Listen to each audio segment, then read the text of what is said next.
Hello दोस्तों, नमस्कार। मैं भी एक आप सभी का बहुत बहुत स्वागत करता हूं एक और नए क्लास में। तो साथियों, आज के इस क्लास में यूपी पुलिस नई वैकेंसी 2026 के लिए पूरे पेपर कल देखेंगे। 70 क्वेश्चन को इस क्लास में डिस्कस करेंगे और आप सभी का टारगेट 70 क्वेश्चन में से केवल 35 क्वेश्चन ठीक करने का रहेगा।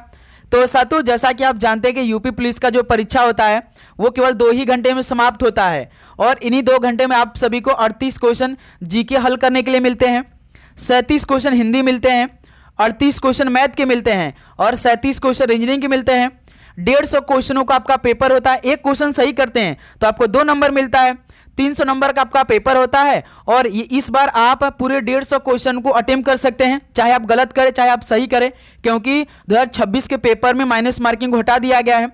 तो साथियों, जिस तरह से यूपी पुलिस का पेपर ऑफलाइन में सवाल आता है वैसे ही प्रश्नों का पेपर आज के इस क्लास में डिस्कस करने वाले हैं। ध्यान रखिएगा, डेली क्लास अपनी सुबह 11 बजे चल रही है। यदि आपने जीके रीजनिंग हिंदी का पूरा पोर्शन तैयार कर लिया तो समझिए आप एक सीट पक्का कर सकते हैं आगामी 2026 के पेपर में, क्योंकि इन्हीं 3 सब्जेक्ट से मिलाकर सबसे अधिक 224 नंबर के सवाल पूछे जाने वाले हैं। ध्यान रखिएगा, तो इसलिए हम लगातार आपके लिए पिछले 5 सालों का एक एक शिफ्ट का क्वेश्चन पेपर तैयारी करवा रहे हैं। तो साथियों, सबसे पहले आप सभी को यूपी पुलिस का फॉर्म भरना है। लास्ट डेट 30 जनवरी है, तो इससे पहले आप लोग फॉर्म को अप्लाई कर दीजिए। ओके, उसके बाद पिछले 5 सालों का एक एक शिफ्ट का क्वेश्चन पेपर आप सभी को तैयार करना है। ओके, ध्यान रखिएगा, ठीक है। तो एक बात है, यदि आपने इस क्लास में एंट्री किया है, सबसे पहला क्वेश्चन आप देखिएगा।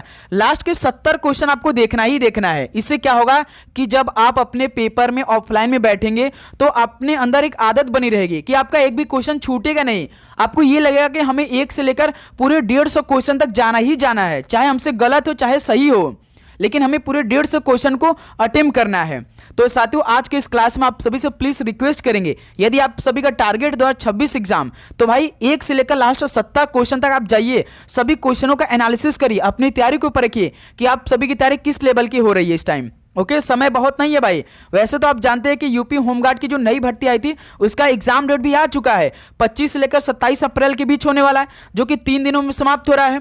तो ये भी आपका पेपर मुश्किल से 3 दिनों में समाप्त हो जाएगा। तो भाई 3 दिनों में आपको पूरे पेपर को तैयार करना है। ओके, तो चलिए दोस्त, इसी को देखते हुए आज का ये पूरा पेपर आपको हल करना है और आज का ये क्लास आप पूरा हल करेंगे बहुत ही अच्छी तरीके से, ठीक है। तो चलिए क्लास को शुरू करते हैं। लास्ट में आप लोग अपना स्कोर करिएगा कि आप सभी का आज की इस क्लास से आप सभी का कितना स्कोर रहा। ओके, तो पहला प्रश्न आपकी स्क्रीन पर ये रहा। भारतीय संविधान का निम्नलिखित में से कौन सा अनुच्छेद शोषण के विरुद्ध अधिकार से संबंधित है? भारतीय संविधान का कौन सा अनुच्छेद शोषण के विरुद्ध अधिकार से संबंधित है? तो अनुच्छेद 23-24 है। पहले का सी ऑप्शन राइट आंसर है। अगला सॉल्व कॉल करिएगा। क्वेश्चन नंबर 2 का राइट आंसर क्या बनेगा? प्रसिद्ध हिंगलाज माता मंदिर भारत के निम्नलिखित में से किस पड़ोसी देश में स्थित है? बताइए, प्रसिद्ध हिंगलाज माता मंदिर भारत के किस पड़ोसी देश में स्थित है? तो ये पाकिस्तान देश में स्थित है। बी ऑप्शन राइट आंसर है। अगला सॉल्व कॉल करिएगा। क्वेश्चन नंबर 3 को, श्रीलंका की विधायी राजधानी कौन सी है? तो साथियों, श्रीलंका की जो विधायी राजधानी वो कौन सी है? तो ध्यान रखिएगा, श्री जयवर्धनेपुरा कोट्टे है, यह श्रीलंका की विधायी राजधानी है। सी ऑप्शन राइट आंसर है। अगला सॉल्व कॉल करिएगा। क्वेश्चन नंबर 4 का राइट आंसर क्या बन रहा है? 43वां लोकमान्य तिलक राष्ट्रीय पुरस्कार किसे मिला है? 43वां लोकमान्य तिलक राष्ट्रीय पुरस्कार किसे दिया गया है? तो नितिन गडकरी को दिया गया है। सी ऑप्शन राइट आंसर है। अगला सॉल्व कॉल करिएगा। क्वेश्चन नंबर 5 को, निम्नलिखित में से कौन से 2 कर अप्रत्यक्ष कर हैं? तो साथियों, इनमें से कौन से ऐसे 2 कर हैं जो कि एक अप्रत्यक्ष कर हैं? तो ध्यान रखिएगा, बिक्री कर है और दूसरा उत्पाद शुल्क है। ये 2 कर अप्रत्यक्ष कर हैं। सी ऑप्शन राइट आंसर है। अगला सॉल्व कॉल करिएगा। क्वेश्चन नंबर 6 को, संघ विधायिका गठन क्या होता है? तो साथियों, जो संघ विधायिका गठन होता है वो क्या होता है, उसमें क्या क्या शामिल होता है? तो एक लोकसभा होता है, दूसरा राज्यसभा होता है, तीसरा राष्ट्रपति होता है। यानी सॉल्व का सी ऑप्शन राइट आंसर हो जाएंगे। अगला सॉल्व कॉल करिएगा। क्वेश्चन नंबर 7 को, किस राज्य सरकार ने दही हांडी प्रतिभागियों के लिए बीमा कवरेज की घोषणा की? तो साथियों, किस राज्य सरकार ने दही हांडी प्रतिभागियों के लिए बीमा कवरेज की घोषणा की? तो महाराष्ट्र राज्य सरकार ने यह बीमा कवरेज की घोषणा की है। बी ऑप्शन बिल्कुल राइट आंसर है। अगला सॉल्व कॉल करिएगा। क्वेश्चन नंबर 8 का राइट आंसर क्या बनेगा? अंग्रेजी किस राज्य या केंद्र शासित प्रदेश की आधिकारिक भाषा है? तो साथियों, अंग्रेजी किस राज्य या केंद्र शासित प्रदेश की आधिकारिक भाषा है? तो ये नागालैंड राज्य की है, सी ऑप्शन राइट आंसर है। अगला सवाल कॉल करिए क्वेश्चन नंबर 9 को। निम्नलिखित सिंधु नगरों में से कौन सा एक जल प्रबंधन के लिए जाना जाता था? तो साथियों इनमें से सिंधु नगरों में से कौन सा एक जल प्रबंधन के लिए जाना जाता था? तो धौलावीरा जाना जाता था, डी ऑप्शन राइट आंसर है। अगला सवाल कॉल करिएगा क्वेश्चन नंबर 10 को। प्रशासनिक सुविधा के लिए उत्तर प्रदेश में कितने जिले हैं? बताइए, प्रशासनिक सुविधा के लिए उत्तर प्रदेश में टोटल कितने जिले हैं? तो 75 जिले हैं भाई। केवल प्रशासनिक सुविधा के लिए ध्यान रखिएगा, उत्तर प्रदेश में 75 जिले हैं, शामिल हैं, डी ऑप्शन राइट आंसर है। तो साथियों आगे बढ़ने से पहले आप जानते हैं कि इस टाइम हम यूपी पुलिस एग्जाम 2026 के लिए पिछले 5 सालों का एक शिफ्ट का क्वेश्चन पेपर को डिस्कस कर रहे हैं, जो कि सुबह 11 बजे अपनी क्लासेस चल रही हैं। टारगेट हमारा है कि जब तक कि आपका 30 जनवरी फॉर्म फिलअप का लास्ट डेट है, तो इसी में हमें पूरा कंप्लीट करना है। तो आपको क्या काम करना है कि चैनल को सब्सक्राइब कर लेना है, क्योंकि अपनी तैयारी हम लोग ग्रुप में कर रहे हैं और इस ग्रुप में लगभग 10,000 भाइयों को ऐड करना है कि जैसे क्लास अपलोड हो तो पहला नोटिफिकेशन आप सभी के पास जाए। तो भाई आप चैनल को सब्सक्राइब करिए और नोटिफिकेशन को ऑन करिएगा, क्योंकि अपनी तैयारी यूपी पुलिस एग्जाम 2026 के लिए, और जब तक कि आपका पेपर समाप्त नहीं हो जाता है तब तक ये पिछले 5 सालों का पूरा पेपर चलेगा। उसके आधारित पर मोस्ट एक्सपेक्टेड क्वेश्चन पेपर लगातार चलने वाली है। तो इसलिए भाई आप डेली क्लास करना है, बस यही डेली क्लास करना है, रिविजन करना है अच्छी तरीके से। इसलिए आप डेली क्लास करेगा, वो कैसे करेंगे? चैनल को सब्सक्राइब करके नोटिफिकेशन को ऑन किए रहेंगे, क्लास अपलोड होगी पहला नोटिफिकेशन आप सभी के पास जाएगी। ओके, तो इसलिए भाई आप नोटिफिकेशन को ऑन करके रखिए। देखिए, हैकिंग के लिए किसी यूजर का पासवर्ड पता करना क्या कहलाता है? हैकिंग के लिए किसी यूजर का पासवर्ड पता करना क्या कहलाता है? तो स्पूफिंग कहलाता है, बी ऑप्शन राइट आंसर है। अगला सवाल कॉल करिएगा क्वेश्चन नंबर 12 को। रंगपुर विद्रोह कब हुआ था? रंगपुर विद्रोह कब हुआ था? बताइए, तो ये 1783 में हुआ था, सी ऑप्शन राइट आंसर है।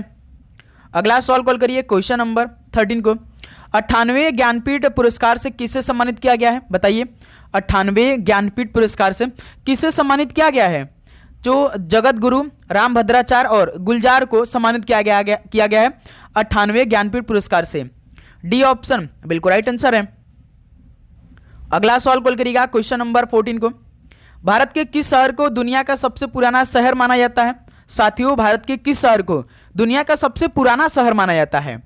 तो भाई याद रखिएगा वाराणसी शहर को, बी ऑप्शन बिल्कुल राइट आंसर है। वाराणसी एक जिला है भाई। ओके, चलिए अगला सवाल कॉल करिए क्वेश्चन नंबर 15 को। सुशासन दिवस की स्थापना किसने की थी?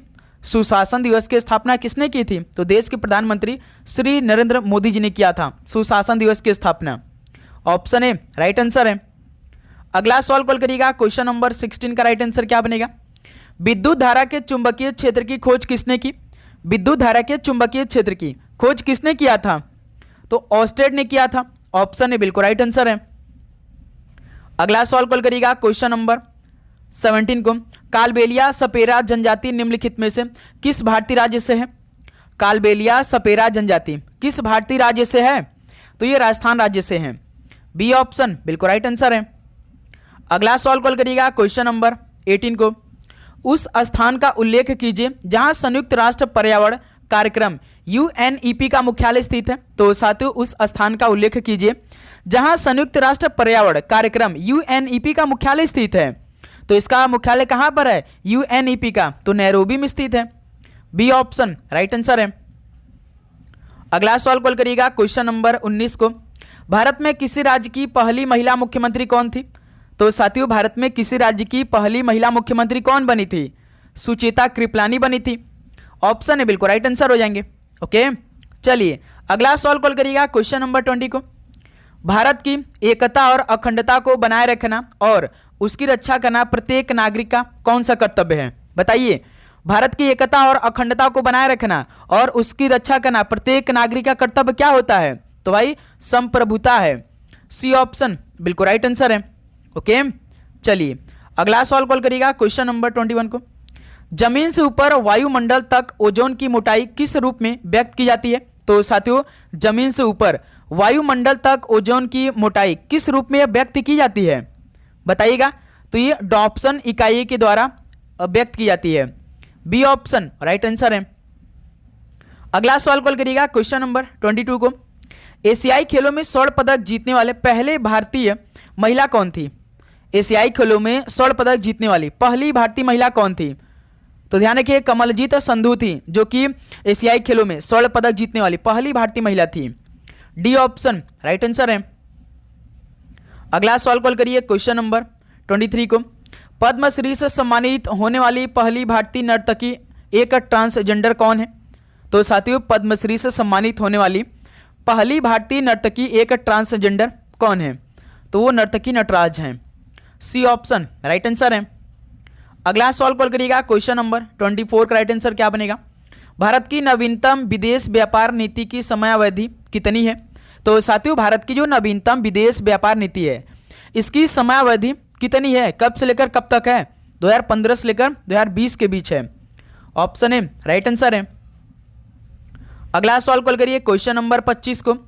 राज्यों और केंद्र शासित प्रदेशों का प्रतिनिधित्व करने वाली राज्यसभा में कुल कितने निर्वाचित सदस्य हैं? तो साथियों, राज्य और केंद्र शासित प्रदेशों का प्रतिनिधित्व करने वाली राज्यसभा में कुल कितने निर्वाचित सदस्य हैं बताइए? तो 238 भाई कुल निर्वाचित सदस्य हैं। सी ऑप्शन राइट आंसर है। अगला सवाल कॉल करिएगा क्वेश्चन नंबर 26 को। स्वतंत्र भारत में जन्म लेने वाले पहले भारतीय राष्ट्रपति कौन है? स्वतंत्र भारत में जन्म लेने वाले पहले भारतीय राष्ट्रपति कौन है? तो वर्तमान की जो हमारी राष्ट्रपति हैं, ये भाई स्वतंत्र भारत में जन्म लेने वाले पहले भारतीय राष्ट्रपति हैं द्रौपदी मुर्मू। बी ऑप्शन बिल्कुल राइट आंसर है। अगला सवाल कॉल करिएगा क्वेश्चन नंबर 27 को। पौधों में लचीलेपन के लिए कौन सा उत्तक उत्तरदायी है बताइए? पौधों में लचीलेपन के लिए कौन सा उत्तक उत्तरदायी होता है बताइएगा? तो भाई कॉलन काइमा होता है। पौधों में जो लचीलेपन के लिए लचीलापन होता है पौधों में, उसके लिए कौन उत्तक मोस्ट इंपॉर्टेंट रहता है? कॉलन काइमा रहता है। डी ऑप्शन राइट आंसर है। अगला सवाल कॉल करिएगा क्वेश्चन नंबर 28। तो साथियों, यहाँ से रीजनिंग क्वेश्चन को आप हल करेंगे बहुत ही अच्छी तरीके से। एक एक क्वेश्चन को ध्यान से सॉल्व करेगा, यही सब सवाल आपके पेपर में आने वाले, इसी टाइप के क्वेश्चन आने वाले हैं। देखिए, एक कुड भाषा में रैंप को 46 के रूप में लिखा जाता है और हार्स को 63 के रूप में लिखा जाता है। उस भाषा में कारपेंटर को किस प्रकार कूटबद्ध किया जाएगा? जैसे रैंप दिया है RAMP, रैंप का कोड कितना दिया? 46 दिया है। तो कैसे? तो सबसे पहले इस सवाल को हम कैसे सॉल्व करेंगे? हर एक अक्षर का कोड करेंगे। R होता 18, A होता 1, M होता 13, P होता 16। तो सबसे पहले हम इन सभी अंकों को जोड़ लेते हैं। 18 1 19, 19 13 32, 32 16 48 हो जाए भाई। लेकिन हमें तो 46 बनाना है, यानी जब हम 48 में से 2 को माइनस कर देंगे तो 46 बन सकता है भाई। यानी कि इसमें लॉजिक क्या लग रहा है? हर एक अक्षर का कोड किया है, उसमें से -2 कर दिया है। दूसरा भी चेक कर लेते हैं, क्या सेम यही लॉजिक है कि सभी अक्षरों का कोड कर रहा है, टोटल कर रहा है, उसको -2 कर रहा है? देखा जाए भाई। देखिए, हॉर्स दिया है HORSE, हॉर्स का कोड कितना दिया? 63 दिया है। H का कोड 8 होता है, O का 15, R का 18, S का 19 होता है, E का 5 होता है। इसको जोड़ा जाए भाई, योग किया जाए। 8 और 15 23, 23 18 41, 41 और 19 60, 60 5 65। लेकिन हमें तो 63 बनाना है, तो भाई 65 में से 2 को माइनस कर दिए तो 63 बन जाएगा। यानी सेम लॉजिक हमें लगाना है कि सभी अक्षर का कोड करना है, उसका जोड़ बनाना है, उसमें से लास्ट में -2 कर देना है। तो कारपेंटर भाई बहुत लंबा चौड़ा अक्षर दिया इसमें, तो क्या बात है भाई। इसको भी हम सॉल्व कर सकते हैं, पीछे नहीं हटेंगे। CARPENTER, तो पहले सभी अक्षर का कोड करेंगे। C होता 3 नंबर, A होता 1 नंबर, R होता 18 नंबर, P होता 16 नंबर, E होता 5, N होता 14, T होता 20, E होता 5, R होता 18। जोड़िए सभी को, 3 1 4, 18 4 22, 22 16 38, 38 5 43, 43 और 14 57, 57 20 77, 77 5 82, 82 18 100 होता भाई। यानी इनका योग करने पर तो 100 आ रहा है, लेकिन 100 में से तो हमें -2 करना है भाई। लॉजिक यही था। यानी कितना आएगा आंसर कारपेंटर का? 98 आएगा। तो कारपेंटर को किस प्रकार कूटबद्ध किया जाएगा भाई? 98 के रूप में। यानी ऑप्शन है इस सवाल का बिल्कुल परफेक्ट आंसर हो जाएंगे। ओके, तो चलिए एक सवाल का राइट आंसर आप बताइए। जैसे आपने कारपेंटर को हल किया तो आपको बताना है कि माउस का कितना कोड आएगा? MOUSE। चलिए बताइए, कमेंट सेक्शन में बताइए सवाल का राइट आंसर आप सभी। अगला सवाल कॉल करिएगा क्वेश्चन नंबर 29 को। निम्नलिखित में से कौन सा अक्षर समूह प्रश्न चिन्ह को प्रतिस्थापित करेगा। यहाँ पे तो भाई अक्षरों का श्रृंखला दिया है, आप सभी को क्वेश्चन मार्क कीजिएगा, बताना है। देखिए जब साथी आपके पेपर में इस तरह का सवाल है, आपका टाइम बचत कैसे होगा। सबसे पहले आपको सभी अक्षरों का पहले का कोड बनाना है, जैसे ओ का रिलेशन आर, आर का रिलेशन यक्स, यक्स का रिलेशन जी बनाना है। तो आप देखिए जैसे ओ लिखना है, पहले आर लिख देना है, यक्स लिख देना है, उसके बाद जी लिख देना है। अब इनका कोड करिए तुरंत। ओ होता है 15, आर होता है 18, यक्स होता है आपका 24 होता है, जी होता है 7 होता है, यही है भाई। अब देखिए 15 से 18 यानी इसमें +3 हुआ है, 18 से 24 इसमें कितना हुआ है +6 हुआ है। उसके बाद अब देखिए जब 24 में आप 9 जोड़ेंगे, देखिए 3 6 यानी 3 3 का पेयर चला है, 24 में यहाँ पे आप 9 जोड़िए तो कितना होता है भाई 33।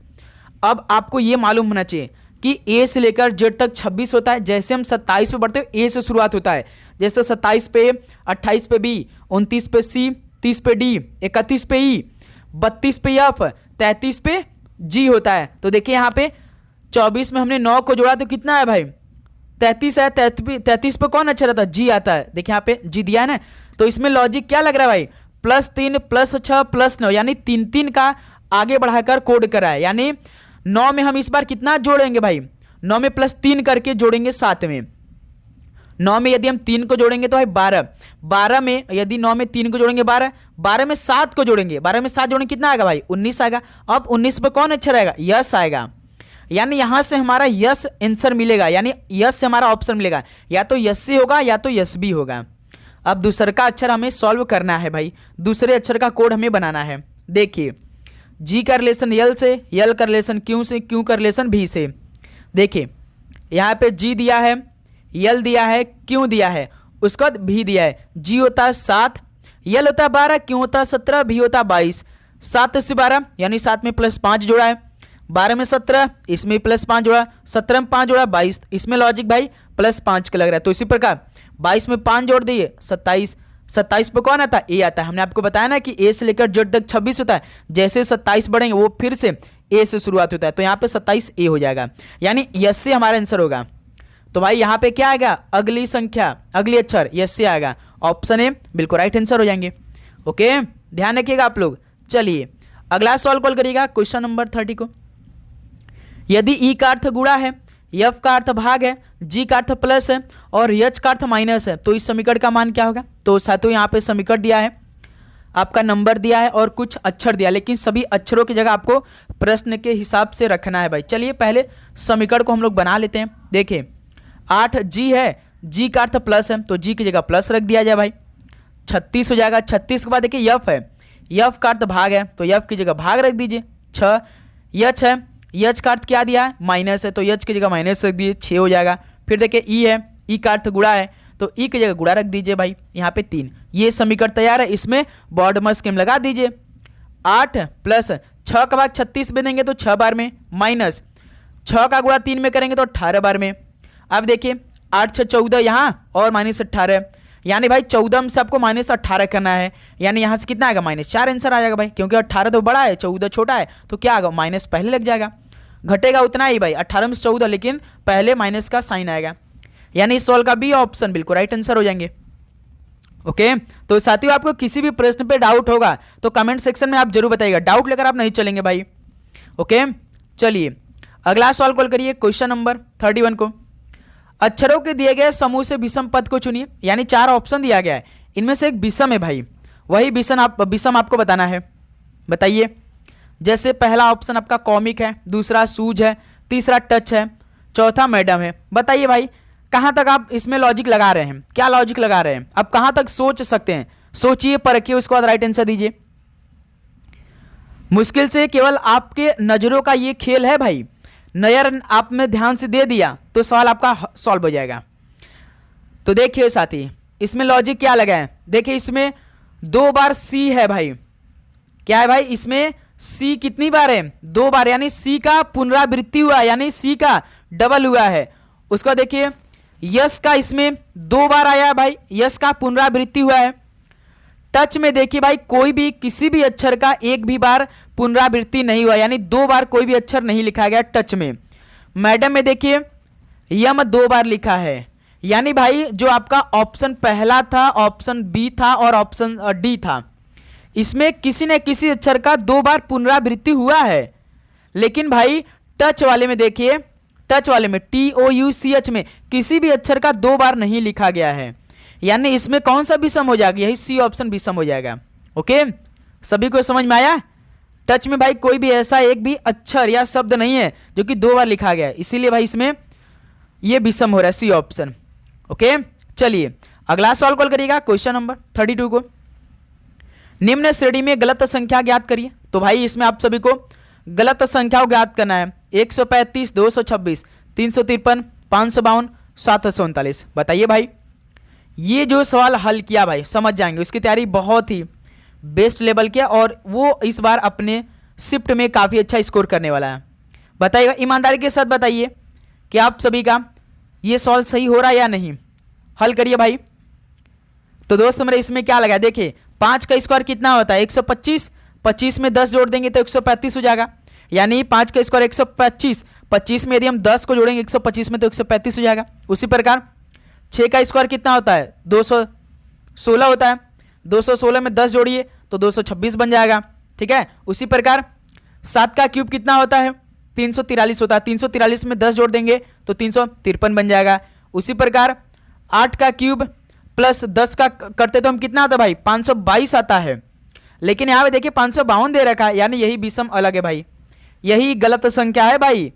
अब 739 कैसे होगा भाई, 9 का क्यूब प्लस 10 करिए आपका 739 आ जाएगा भाई। 9 का क्यूब कितना होता है बताइए, कितना होता है 929, 929 में 10 जोड़िए 729 होता भाई, सॉरी 729 होता 9 का क्यूब, 9 का क्यूब 729, 729 में 10 को जोड़ेंगे 739।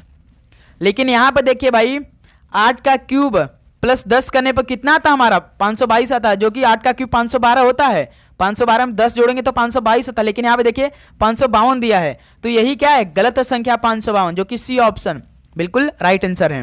ओके, तो इस तरह से इसमें लॉजिक पैटर्न को फॉलो कर रहा है। अगला सवाल कॉल करिएगा भाई, क्वेश्चन नंबर 33 का राइट आंसर क्या बन रहा है। दिए गए समीकरण को सही बनाने के लिए किन दो संख्याओं को परस्पर बदला जाना चाहिए। बताइए भाई, ये सवाल आपके लिए है, इस सवाल को आप सॉल्व करेंगे अच्छी तरीके से। समीकरण दिया है यानी 10 आपको लाना है, कैसे 10 बराबर 10 करना है, वो भी ऑप्शन का मदद लेकर, यानी LHS बराबर RHS करना पड़ेगा भाई। चलिए तो ऑप्शन का मदद लेते हैं, पहला ऑप्शन को उठाते हैं, 6 और 14 को बदलते हैं। जहां पर 6 होगा वहां पे 14 रख देंगे, यानी 6 जहां होगा वहां पे 14 रख देंगे, जहां पे भाई 14 होगा वहां पे 6 रख देंगे। तो इस तरह से हम लोग समीकरण को पहले बनाते हैं। 84 भाग है 6, तो 6 की जगह पे क्या रखेंगे भाई 14 रख देंगे भाई, क्योंकि पहला ऑप्शन को हम उठा रहे हैं। उसके बाद प्लस 16 है, माइनस 6 और 14 को बदलना है। ठीक है, 16 माइनस 14 है तो भाई 6 रख देंगे, गुणा 2 है। इसको हल करने के लिए हमें 10 चाहिए भाई, तो देखिए इसमें बॉडमस लगा दीजिए।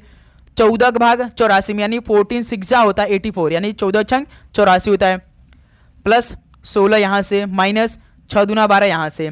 देखिए 16 और 6 22, 22 में से 12 घटा दी 10 आ जाएगा। तो भाई पहला ही ऑप्शन से तो हमारा आंसर आ गया भाई, यानी 6 और 14 बदलने से हमारा LHS बराबर RHS आंसर आ चुका है। ओके, तो इस तरह से आप सभी सवालों को हल करेंगे। अगला सवाल कॉल करिएगा, क्वेश्चन नंबर 34 को। इस सवाल का राइट आंसर बताइए, हल करिए भाई। निम्नलिखित प्रत्येक प्रश्न में 4 विकल्पों में से 3 किसी तरह से संबंधित है और एक अन्य से भिन्न है, बिजोड़ का चयन कीजिए। यानी 4 ऑप्शन दिया गया है, 3 तो भाई बिल्कुल सेम है, 3 सेम है, लेकिन एक आपका अलग यानी ऑड है, तो उसी ऑड को बताइए। जैसे हीलियम दिया है, नियॉन दिया है, ऑक्सीजन दिया, ऑर्गन दिया है। यदि आप सभी को इनर्ट गैस के बारे में मालूम होगा, अक्रिय गैस या उत्कृष्ट गैस के बारे में मालूम होगा, तो आपको मालूम होगा हे नानी आराम कर जिंदा रहेगी, यानी हीलियम क्या है भाई एक उत्कृष्ट गैस है, नियॉन क्या है एक उत्कृष्ट गैस है, ऑर्गन क्या है एक उत्कृष्ट गैस है। लेकिन भाई ऑक्सीजन क्या है, ये आपका सक्रिय गैस है, यह निष्क्रिय या उत्कृष्ट गैसों श्रेणी में नहीं आती है। तो इस सवाल का विषम कौन सा ऑप्शन है, C option oxygen. Okay, helium, neon, argon ये इनर्ट गैस हैं, यानी जो अक्रिय या उत्कृष्ट गैसें होते हैं, आप सभी को मालूम होगा। तो इस सवाल का सी ऑप्शन बिल्कुल अलग है, तो यही हमारा आंसर भी हो जाएगा। अगला सवाल कॉल करिएगा क्वेश्चन नंबर 35 को। दिए गए विकल्पों में से उस अक्षर समूह का चयन कीजिए जो निम्नलिखित श्रृंखला में प्रश्न चिन्ह को प्रतिस्थापित कर सकता है। भाई साहब IDK, LFL, OHM, RJN, तो तुरंत हम लोग पहले अक्षर का कोड बनाएंगे भाई, तुरंत I का रिलेशन L से बना लेंगे, L का रिलेशन O से बना लेंगे, O का रिलेशन R से बना लेंगे। तो देखिए I 9 होता, L 12 होता, O 15 होता, R होता 18, 9 से 12 यानी +3, 12 से 15 +3, 15 से 18 +3, तो 18 में 3 जोड़ दिए 21, 21 पे कौन आता है? U आता है, यानी जो हमारा ऑप्शन शुरू होगा वो U से। देखिए कौन सा ऑप्शन है? तो B ऑप्शन। इसीलिए हम आपसे कहते हैं कि आपका लगभग 100% सवाल हल हो जाएगा पहला ही अक्षर का कोड करने से। किसी में आपको दूसरा अक्षर तक जाना पड़ सकता है, लेकिन अधिकतर सवालों में ये तो आपको कंफर्म हो जाएगा कि आपका यही ऑप्शन होगा। जैसे इसमें देखिए और कोई ऑप्शन यू से शुरुआत किया है? नहीं किया है, केवल ऑप्शन बी शुरू हुआ है यू लेटर से। ओके, चलिए अगला सवाल कॉल करिएगा भाई क्वेश्चन नंबर 36 को। यदि 11 दिसंबर 1899 को बुधवार था तो 17 दिसंबर 1901 को क्या दिन होगा? तो भाई आज के बाद ये सवाल आपसे कभी गलती नहीं होगा, बस इसको देख लीजिए अच्छे से। देखिए जब इस तरह का सवाल है तो पहले आपको लिख लेना है, जैसे 11 दिसंबर 1899 को बुधवार है, ठीक है, बुधवार है, तो 17 दिसंबर 1901 को कौन सा दिन होगा? यही सवाल पूछा ना। देखिए जो जो कॉमन होगा उसको काट दीजिए। इसमें भाई महीना कॉमन, यानी दिसंबर कॉमन है। अब देखिए साथी थोड़ा सा दिमाग लगाइए, आपको देखना है कि जैसे तारीख कितना से कितना बढ़ रहा है। जैसे यहाँ देखिए 11 दिसंबर से 17 दिसंबर हुआ, यानी इसमें कितना तारीख बढ़ा है भाई? 6 बढ़ा है। अब वर्ष देखिए, साल देखिए, 1899 में से 1901 आए, यानी इसमें कितने का भाई? 1899 से आपको 1901 जाना है, यानी आप 1899 में कितना साल जोड़ेंगे तो आप 1901 आ जाएंगे। तो भाई इसमें +2 साल जोड़ देंगे तो 1901 आ जाएगा। जैसे इसमें 11 से 17 आपने तारीख में बढ़ाया है, तो बस इसी को जोड़ना है भाई, इसको लिख देना है। और 1899 से आप जहां तक 1901 गया, कितना जोड़ने पर? 2 साल का, यानी इसको 2 को जोड़ लेना है, तो कितना आएगा भाई? 8 आ गया। बस आपको कुछ करना नहीं, जो बुधवार आपका दिया है ना इसमें जोड़ देना है बुधवार को। यदि भाई एक बात और है, यदि इसमें भाई यदि एक लीप ईयर आ जाता है, तो इसमें आपको एक अधिक बढ़ाकर जोड़ना पड़ता। लेकिन भाई 1899 से लेकर 1901 तक कोई भी लीप ईयर नहीं आ रही है। 1899, 1900, 1901 इन दोनों के बीच में कोई भी लीप ईयर नहीं है, तो इसलिए हम इसमें एक नहीं जोड़ेंगे भाई। यदि इसी में 1899 से लेकर 1905 तक होता तो इसमें एक लीप ईयर आता, तो इसमें हम एक बढ़ाकर जोड़ते हैं। लेकिन भाई 1901 तक है, तो 1899 से लेकर 1901 के बीच में कोई भी लीप ईयर नहीं है, तो केवल तारीख से जितना बढ़ा उसको हमने लिख दिया है, जो वर्ष से जितना बढ़ा उसको हमने लिख दिया, इसको जोड़ दिया, 8 आया। अब इसी आपका सप्ताह का दिन बुधवार है ना, तो इसी बुधवार में आपको 8 जोड़ना है। बुधवार से अगला बुधवार 7 दिन होता है, तो उसी में एक और बढ़ा दी, यानी आपका थर्सडे यानी गुरुवार हो जाएगा। तो देखिए सी ऑप्शन आपका राइट आंसर हो जाएगा। सिंपल सा भाई, यही लॉजिक आपको अप्लाई करना है। सभी को समझ में आया कि नहीं? अब आप 8 बुधवार में 8 जोड़ेंगे तो कितना है भाई? आपका गुरुवार आएगा ना। आप हफ्ता, जैसे आपको हम कहें कि आज सोमवार है, तो अगला 7 दिन बाद कौन सा दिन आएगा? तो आप कह देंगे सर जी सोमवार आएगा, क्योंकि हफ्ता में 7 ही दिन होता है ना। आज सोमवार है, 7 दिन बाद कौन सा दिन होगा? सोमवार होगा। यदि 8वें दिन हम तो इसमें एक और बढ़ा दीजिए, सोमवार मंगलवार हो जाएगा। अब क्लियर है आप सभी को? किसी प्रकार का डाउट? बिल्कुल नहीं। चलिए अगला सवाल कॉल करिए क्वेश्चन नंबर 37 को। प्रश्न चिन्ह को उस विकल्प से प्रतिस्थापित करें जो पहले युग में लागू तर्क का अनुसरण करता है। पुस्तक का रिलेशन ज्ञान से, तो कठिन का परिश्रम किससे होगा? भाई पुस्तक ये क्या है? ज्ञान का एक स्रोत है, जिससे हम पढ़ते हैं तो हमें ज्ञान मिलता है। कठिन परिश्रम क्या करते हैं तो हमें क्या मिलता है? सफलता मिलती है। तो यहाँ से भाई कठिन और परिश्रम का रिलेशन क्या होगा? सफलता से होगा, जो कि सी ऑप्शन राइट आंसर है। अगला सवाल कॉल करिएगा क्वेश्चन नंबर 38 का राइट आंसर क्या बनेगा? निम्नलिखित विकल्पों में से उस शब्द का चयन कीजिए जो दिए गए शब्दों के अक्षरों का प्रयोग करके नहीं बनाया जा सकता है। यानी SANCTION सैंक्टेशन दिया है ना भाई, इन अक्षरों का आपको इस्तेमाल करके ये ऑप्शन को बनाना। देखना है कौन सा ऑप्शन नहीं बन पा रहा है। जैसे स्टोन दिया पहला ऑप्शन, यस आपका इसमें है, बन सकता है। टी भी है इसमें है, ये भी बन सकता है। ओ भी दिया है, एन भी दिया, लेकिन भाई ई देखिए मूल आपका जो सैंक्टेशन दिया है, ई देखिए है ही नहीं भाई, ई तो भाई इसमें है ही नहीं। ध्यान से देखिए, ई लेटर जो आपका स्टोन में पहले ऑप्शन में, लेकिन मूल शब्द में ई है क्या, कहीं दिखाई दे रहा नहीं हो है, तो भाई यही ऑप्शन हमारा पहला ही ऑप्शन हो जाएगा।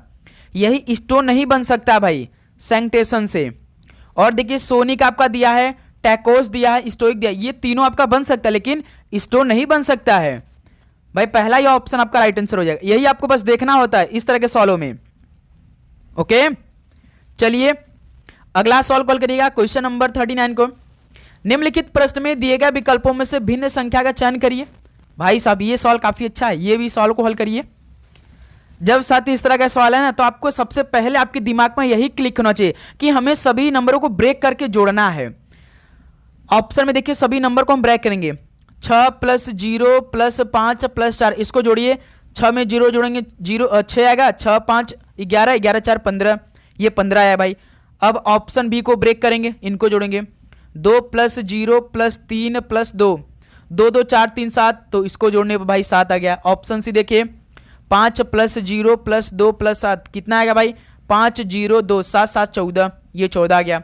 अब डी ऑप्शन देखिए 5 + 8 + 2 + 2, 8 2 10, 10 5 15, 2 17। अब इसमें से आपको कौन सा अंतर दिखाई दे रहा है, हमें अंतर मिल गया भाई। ये देखिए 15 एक विषम संख्या होती है, 7 एक विषम संख्या होती है, 17 एक विषम संख्या होती है। कई लोग को तो विषम संख्या भी नहीं मालूम है। विषम संख्या वो संख्या होती है जो 2 से नहीं कटती है, लेकिन भाई 14 क्या है, एक सम संख्या जो कि 2 से कट रही है, तो यही क्या हो जाएगा, विषम हो जाएगा, यानी भिन्न हो जाएगा। 5027। सभी को समझ में आया कैसे, सभी को ब्रेक करके जोड़ा, उसका चेक किया कि कितना कितना नंबर आ रहा है। 3 ऐसे नंबर हैं जो कि ऐड करने पर विषम आ रही है, लेकिन एक ऐसी संख्या है 5027, ये आपकी सम संख्या आ रही है जोड़ने पर, तो यही क्या हो जाएगा भाई, भिन्न हो जाएगी। ओके, तो इस सवाल का सी ऑप्शन राइट आंसर हो जाएंगे। चलिए भाई अगला सवाल कॉल करिएगा क्वेश्चन नंबर 40 को। निम्न अक्षरों के समूह में कौन सा भिन्न है, हल करिए भाई। ये सवाल बहुत इजी है, बस आपको देखना है क्या इसमें लॉजिक लग रहा है। प्रैक्टिस अधिक करेंगे तो अधिक आप सभी सवालों को सही करके आएंगे अपने पेपर में। ऑप्शन ए में देखिए कोई स्वर है, नहीं है भाई, कोई भी स्वर नहीं है।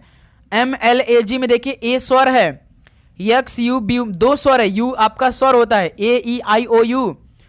सेनो में देखिए EO एक स्वर होता है, लेकिन भाई CZHK में कोई भी स्वर नहीं है, तो यही क्या हो जाएगा, पहला इन समूह से भिन्न हो जाएगा, CZHK। ऑप्शन ए बिल्कुल परफेक्ट आंसर हो जाएंगे। ओके, सभी को समझ में आया, बिल्कुल। चलिए अगला सवाल कॉल करिएगा क्वेश्चन नंबर 41। उस विकल्प संख्या का चयन कीजिए जो तीसरी संख्या से उसी प्रकार संबंधित है जिस प्रकार दूसरी संख्या पहले संख्या संबंधित है। 8 का रिलेशन 26 से है, तो 28 का रिलेशन क्या बनेगा। इसमें देखिए 8 का रिलेशन 26 दिया, तो कैसे भाई, यदि हम 8 में 3 का गुणा करें तो 24, 24 में यदि हम 2 को जोड़ देंगे तो 26 बन जाएगा। तो सेम 28 में यदि आप 3 का गुणा करेंगे तो कितना आएगा, 28 या 84 होता है, 84 में 2 को जोड़ देंगे तो 86 हो जाएगा। यानी 28 का रिलेशन क्या बनेगा, 86, जो कि ऑप्शन पहला बिल्कुल राइट आंसर हो जाएंगे। ओके, सभी को समझ में आया। चलिए भाई अगला सॉल्व कॉल करिएगा क्वेश्चन नंबर 42 का राइट आंसर क्या बन रहा है। एक पंक्ति में चेतन ऊपर से 18वें और नीचे से 15वें स्थान पर है, तो उस पंक्ति में उम्मीदवारों की संख्या कुल कितनी है। जब साथी सवाल ऊपर से नीचे से दे तो पहले तो उन दोनों संख्याओं को जोड़ ही लीजिए, 18 और 15 को जोड़ लीजिए, सीधे इसमें से एक माइनस कर दीजिए, आपका आंसर आ जाएगा 18 15 33, 33 में से एक कम कर दीजिए 32, आपका आंसर आ जाएगा, जो कि सी ऑप्शन इस सवाल का राइट आंसर हो जाएंगे। छोटा सवाल है भाई, ये सवाल आपके पेपर में 2 नंबर देकर जाएगा। सिंपल सा, यदि ऊपर से किसी का स्थान दे और नीचे से किसी का स्थान दे तो उनको जोड़ना है आपस में, ऊपर और नीचे स्थान को चुपचाप मार के उसमें से -1 कर देना है, कुछ सोचना ही नहीं है, आपका आंसर आ जाएगा। ठीक है, अगला सॉल्व कॉल करिएगा भाई क्वेश्चन नंबर 43 का राइट आंसर क्या बनेगा। यदि एक निश्चित कूट भाषा में पैरट को 12 33 45 और सोट को 64 25 के रूप में लिखा जाता है, तब उसी कूट भाषा में रोस्ट को किस प्रकार लिखा जाएगा। दोस्त मेरे, रोस्ट का कोड पूछा ROAST, ठीक है, तो इसमें आपको क्या करना है, बस देखना है, जैसे रोस्ट दिया है ना, आर का कोड देखना है, ओ का कोड देखना है, ए का कोड देखना है, यस का कोड देखना है और टी का कोड देखना है। किसमें देखना है, ये जो आपका प्रश्न में दे रखा है। अब देखिए कैसे देखेंगे, जैसे देखिए आर इसमें 3 नंबर तीसर के अक्षर पे, तो इसमें देखिए 3 इनका कोड पे तीसर के नंबर पे कौन है, 3 है, तो आर का कोड 3 हो जाएगा। ओ देखिए शॉर्ट में ओ है तो दूसर का अक्षर है, तो इसमें दूसर का नंबर कौन है, 4 है, तो ओ का कोड 4 हो जाएगा। ठीक, जैसे देखिए दूसर का अक्षर इसमें यस है, तो शॉर्ट में देखिए दूसर का यस है, तो इनका कोड यानी ये है, तो इनका दूसरा नंबर कौन है, 4 है, यानी ओ का कोड क्या हो जाएगा, 4 हो जाएगा। ए देखिए, फिर देखिए ए इसमें भी है और ए इसमें है, आप देखेंगे ना ये जो आपका पैरेट में होगा सेम नंबर शॉर्ट में भी होगा, चेक करिए, देखिए वही आपको नंबर मिलेगा। देखिए ये जैसे इसमें देखिए 2 दिया है, ये इसमें देखिए 2, इसमें भी देखिए 2 दिया है कि नहीं, इसमें देखिए ये आपका 2 दिया है, तो ए का कोड क्या हो जाएगा, 2 हो जाएगा। यस का कोड देखिए इसमें 6 है, शॉर्ट में देखिए यस दिया है ना, तो यस का कोड क्या हो जाएगा, 6 हो जाएगा। टी का कोड देखिए लास्ट में, पैरेट में लास्ट टी है, तो इसमें लास्ट नंबर कौन है, 5 है, तो ये 5 हो जाएगा, यानी 34,265 होगा रोस्ट का कोड, 34,265 पहला ऑप्शन बिल्कुल राइट आंसर हो जाएंगे। ओके, सभी को समझ में आया कैसे सॉल्व करेंगे आप लोग, तो इस तरह आप लोग हल करेंगे। चलिए भाई अगला सॉल्व कॉल करिएगा क्वेश्चन नंबर 44 को, जो अन्य 3 विकल्पों से भिन्न है उसका चयन कीजिए। तो भाई ये सवाल आपके लिए होमवर्क रहेगा, सीधा सीधा इस सवाल का राइट आंसर आप कमेंट में बताइए, सभी बताएंगे भाई। प्राकथन है कि पाठ्य है कि अनुक्रमणिक है या प्रस्तावना है, कमेंट सेक्शन बताइए। चलिए भाई अगला सॉल्व कॉल किया जाए क्वेश्चन नंबर 45। तो यहाँ से मेरे दोस्त हिंदी का 74 नंबर पूरा करना है, तो हिंदी का तो पूरा क्वेश्चन आपको अच्छी तरीके से देखना, लेकिन क्लास में लेवल होगा भाई क्वेश्चन का। चेक करिए पहले आप लोग, आना जाना में अपेक्षित विराम चिन्ह कौन होता है, जैसे आना जाना हम लिखते हैं तो कौन सा, ये बीच में ये कौन सा साइन होता है बताइए, तो ये तो भाई योजक चिन्ह होता है ना, ऑप्शन बिल्कुल राइट आंसर है। पूर्ण विराम कैसे लगता है, एक सीधी लाइन होता है, प्रश्नवाचक चिन्ह ऐसे होता है, अर्ध विराम कैसे होता है, कोई बता सकता है अर्ध विराम का साइन बताइए, तो इस सवाल का भाई पहला ऑप्शन राइट आंसर हो रहे हैं। अगला सॉल्व कॉल करिए क्वेश्चन नंबर 46, शिष्ट और सुनिश्चित लोगों द्वारा निश्चित प्रयुक्त तथा व्याकरण सम्मत भाषा रूप ही क्या कहलाता है। तो साथियों जो शिष्ट और सुनिश्चित लोगों द्वारा निश्चित प्रयुक्त तथा व्याकरण सम्मत भाषा रूप ही मानक भाषा कहलाता है, डी ऑप्शन बिल्कुल राइट आंसर हो जाएंगे।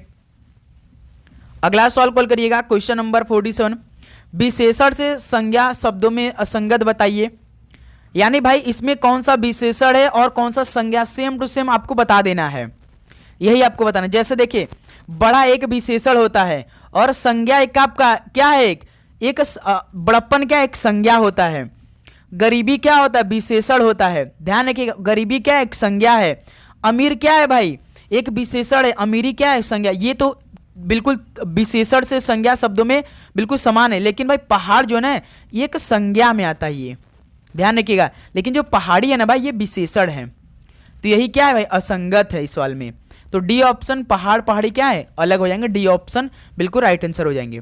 ओके चलिए अगला सॉल्व कॉल करिएगा क्वेश्चन नंबर 48 को, निम्नलिखित में से उस विकल्प का चयन करें जो दिए गए शब्द का तद्भव रूप है। तृण का तद्भव शब्द क्या बनेगा भाई, तृण का तिनका होता है, तो इस सवाल का भी ऑप्शन राइट आंसर है। अगला सॉल्व कॉल करिएगा क्वेश्चन नंबर 49 को, कुमार का एक अर्थ क्या होगा, कुमार का एक अर्थ क्या है भाई, कुमार का तोता होता है, सी ऑप्शन राइट आंसर है। अगला सॉल्व कॉल करिएगा क्वेश्चन नंबर 50 को, उस विकल्प का चयन कीजिए जो दिए गए मुहावरे का सही अर्थ वाला विकल्प है। जौहर खुलना का इस मुहावरे का अर्थ बताइए, जौहर खुलना यानी भाई भेद का पता लगना, ये होता है जौहर खुलना का अर्थ, डी ऑप्शन राइट आंसर है। अगला सॉल्व कॉल करिएगा क्वेश्चन नंबर 51 को, निम्नलिखित में से किस उपन्यास को साहित्य अकादमी पुरस्कार से पुरस्कृत नहीं किया गया है। तो साथियों इन उपन्यासों में से किसको साहित्य अकादमी पुरस्कार से पुरस्कृत नहीं किया गया, जैसे राग दरबारी किया गया है, अमृत और विष भी किया गया, तमस को भी किया गया, लेकिन भाई गोदान को नहीं किया गया है जो मुंशी प्रेमचंद जी द्वारा लिखा गया है। ओके तो इस सवाल का डी ऑप्शन राइट आंसर है। अगला सवाल कॉल करिएगा, इस सवाल का राइट आंसर क्या बनेगा, राम के मन में सीता के प्रति रति का भाव जगता है, वाक्य में आश्रय कौन सा है। राम के मन में सीता के प्रति रति का भाव जगता है, तो इस वाक्य में आश्रय कौन है, तो इसमें राम है भाई आश्रय, डी ऑप्शन राइट आंसर है। तो साथियों आप सभी को चैनल को सब्सक्राइब करना है, नोटिफिकेशन को ऑन करना है। लगातार भाई सुबह 11 बजे क्लास करनी ही करनी है बहुत अच्छी तरीके से। ओके भाई, चलिए अगला सवाल कॉल करिए। क्वेश्चन नंबर 53, समुच्चय बोधक अव्यय के कितने भेद हैं? तो साथियों समुच्चय बोधक अव्यय के कितने भेद होते हैं?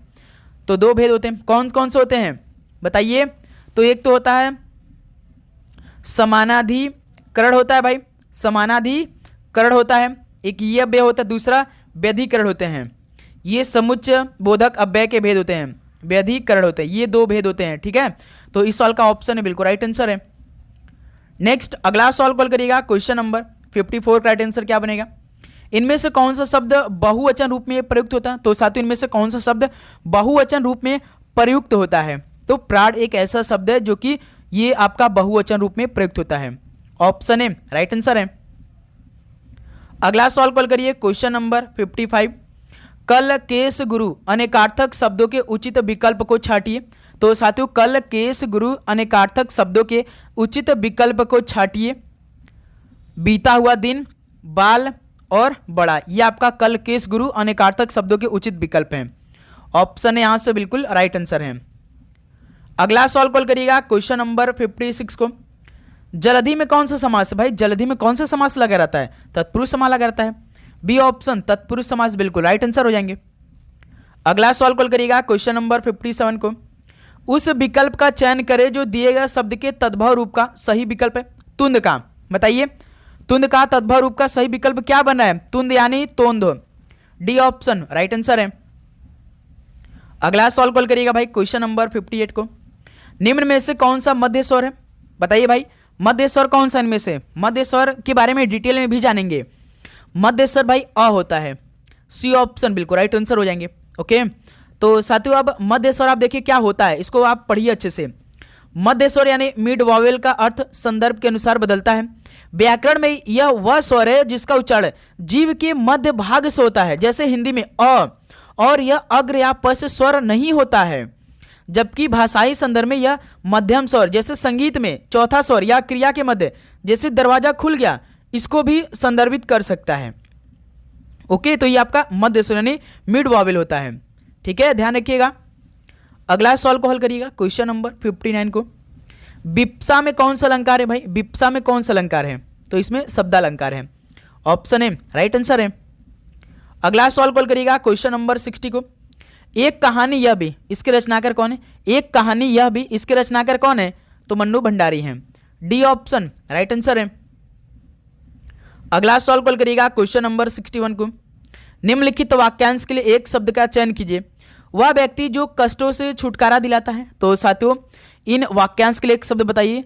जो व्यक्ति भाई कष्टों से छुटकारा दिलाता है उसको क्या बोलते हैं? त्राता कहते हैं उसे। सी ऑप्शन राइट आंसर है।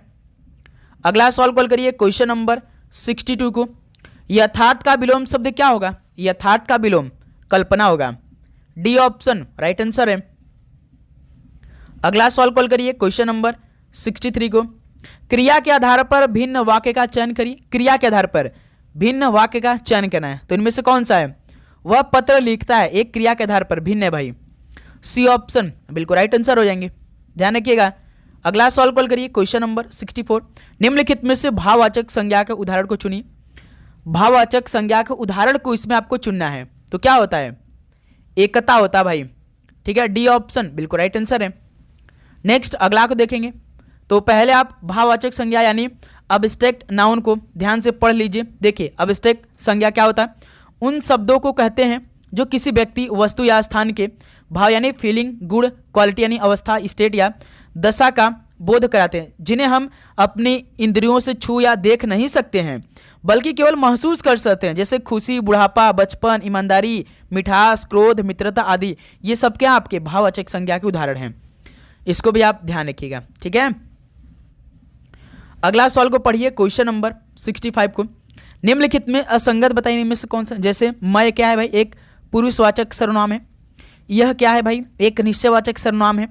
लेकिन भाई जो कोई होता है ना, ये आपका प्रश्नवाचक चिन्ह नहीं होता है, ये क्या होता है? अनिश्चयवाचक सर्वनाम होता है। कौन सा होता है?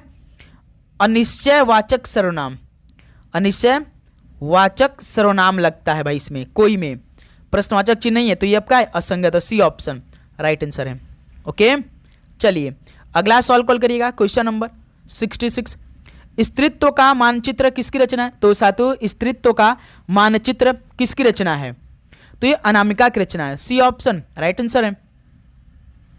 अगला सॉल्व कॉल करिए भाई क्वेश्चन नंबर 67 को। निम्नलिखित में से स्वर संधि वाला शब्द कौन सा नहीं है? स्वर संधि वाला शब्द इनमें से कौन सा नहीं है? जैसे उमेश है, परोपकार है, परमेश्वर, लेकिन भाई जगन्नाथ, जगन्नाथ की यदि आपने पढ़ा होगा तो ये व्यंजन संधि है भाई। कौन से हैं? ये व्यंजन संधि है, ठीक है। तो ये आपका बी ऑप्शन स्वर संधि वाला शब्द नहीं है, ये व्यंजन संधि वाला है, तो बी ऑप्शन राइट आंसर है। अगला सॉल्व कॉल करिए क्वेश्चन नंबर 68 को। निम्नलिखित में से स्त्रीलिंग शब्द बताइए कौन सा? स्त्रीलिंग शब्द इनमें से कौन सा है? चंबल जो है ना, ये एक स्त्रीलिंग शब्द है, डी ऑप्शन राइट आंसर है। अगला सॉल्व कॉल करिए भाई क्वेश्चन नंबर 69। पेड़ से पत्ते गिरते हैं, रेखांकित शब्द में कारक की विभक्ति पहचानिए। पेड़ से पत्ते गिरते हैं, तो बताइए कौन सी कारक की विभक्ति है इसमें? भाई ध्यान है कि अपदान कारक होती है, सी ऑप्शन बिल्कुल राइट आंसर हो जाएंगे।